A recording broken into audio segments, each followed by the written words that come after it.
वहीं ब्यावर में तेजाब फैक्ट्री के गोदाम से नाइट्रोजन गैस लीक हो गई। गैस के असर से आसपास के इलाके में लोगों की आंखों में जलन होना शुरू हो गया, साथ ही सांस लेने में परेशानी होने लगी। प्रशासन ने 40 से ज्यादा लोगों को सरकारी अस्पताल में भर्ती करवाया है, जहां इलाज के दौरान 2 लोगों की मौत हो गई, जबकि 2 की हालत गंभीर है। मृतकों में फैक्ट्री मालिक सुनील सिंघल और अन्य व्यक्ति नरेंद्र शामिल है। घटना बलाड़ क्षेत्र की है। घटना की सूचना मिलने पर पुलिस प्रशासन और फायर ब्रिगेड डिपार्टमेंट की टीम मौके पर पहुंची और गैस लीकेज पर काबू पा लिया गया। इस बीच कलेक्टर डॉक्टर महेंद्र खड़गावत ने फैक्ट्री को सीज करने के आदेश दे दिए हैं। उन्होंने रिहायशी क्षेत्रों में इस तरह के कारोबार पर सख्ती से अंकुश लगाने के निर्देश भी दिए हैं। साथ ही पुलिस को तत्काल प्रभाव से मामला दर्ज करने के आदेश दिए गए। गैस की चपेट में आए ज्यादातर लोगों को सांस लेने में परेशानी और आंखों में जलन की शिकायत है।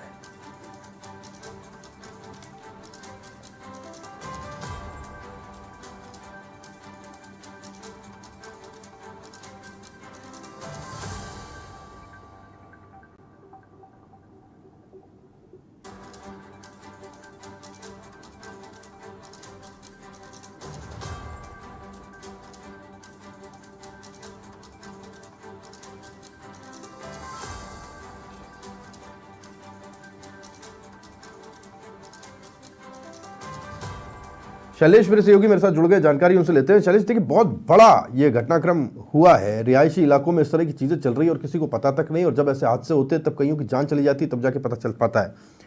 क्या फिलहाल अपडेट वहां से है? जो बीमार है उनकी हालत क्या है, क्या कुछ पता चल पा रहा है अभी? इसमें एक नरेंद्र नाम से युवक की और अभी मृत्यु हो गई इलाज के दौरान, और ब्यावर के अमृतसर चिकित्सालय में एक बच्चे का इलाज चल रहा था, उसकी भी तबीयत बिगड़ने पर उसको वापस अजमेर रेफर किया गया है। अभी इस नाइट्रोजन गैस के जो गंदक एरिया में फैली, उसके कारण सभी को सांस लेने में परेशानी होने के कारण सभी की पी लो हो रहा है और सांस लेने में बहुत ज्यादा तकलीफ हो रही है।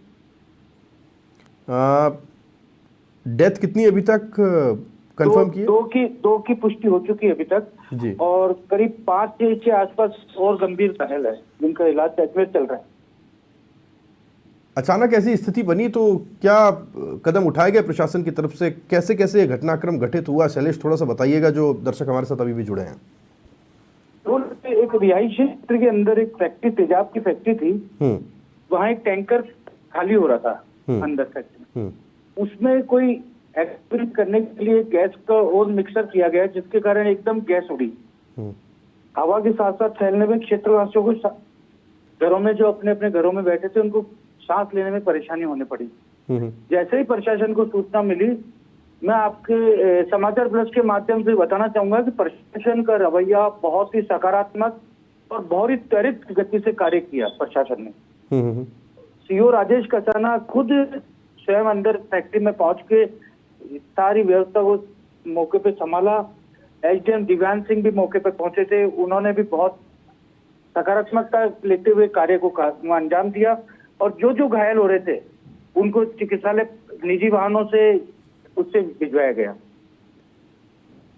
प्रशासन की जहां तक भूमिका देखी जाए, इस पूरे मामले के अंदर बहुत ही सकारात्मकता भूमिका रहेगी प्रशासन। ठीक है शैलेश, इसको देखने के 2 तरीके हैं। जब यह हादसा हुआ उस समय त्वरित एक्शन प्रशासन की तरफ से लिया गया।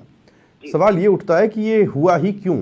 अगर प्रशासन की तरफ से पहले से ही मेजर्स लिए जाते, रिहायशी इलाकों में इस तरह के काम नहीं हो रहे होते, तो ऐसी स्थिति बनती ही नहीं। इसके लिए अलग से इंडस्ट्रियल जोन्स होते हैं, वहां पर ये सब कुछ होना चाहिए। अगर रिहायशी इलाकों में ऐसी फैक्ट्रियां चलेंगी तब तो हादसे कभी भी हो सकते हैं। बिल्कुल राहुल, इसी बात की चर्चा पूरे शहर के अंदर है कि रिहायशी क्षेत्र के अंदर इस तरह की फैक्ट्री क्यों चल रही है, इसमें कौन सा विभाग है जो जिम्मेदार है, क्या प्रशासन उस प्रशासन विभाग के ऊपर कार्रवाई करेगा? ये सबसे बड़ा महत्वपूर्ण बिंदु है। और शहर में एक यही फैक्ट्री नहीं, कई फैक्ट्रियां ऐसी है जो संचालित है अभी भी। उनको कल रात को जिला कलेक्टर ने सबको बंद करने के, सीज करने के आदेश दिए हैं। अब आज उन पर क्या कार्रवाई होती है, अभी कुछ देर में खुलासा होगा। जी बिल्कुल। और अभी हम कई महिलाओं को देख पा रहे हैं जिनकी हालत बहुत खराब है अस्पताल में, इनको सांस लेने में परेशानी हो रही है। अभी ये जो बीमार लोग हैं, इनकी हालत कैसी है वहां पर? बीपी की कुछ प्रॉब्लम है, बाकी कई तो बिल्कुल सुधार में है। कईयों को जो ज्यादा अंदर गई है उनके थोड़ी सी हालत नाजुक है, उनका बराबर इलाज चल रहा है। बिल्कुल, नजर बनाए रखें शैलेश, बहुत बड़ा घटनाक्रम है। आपसे हम आगे भी जानकारी लेते रहेंगे। शैलेश मेरे सहयोगी ब्यावर से जानकारी हम तक पहुंचा रहे थे।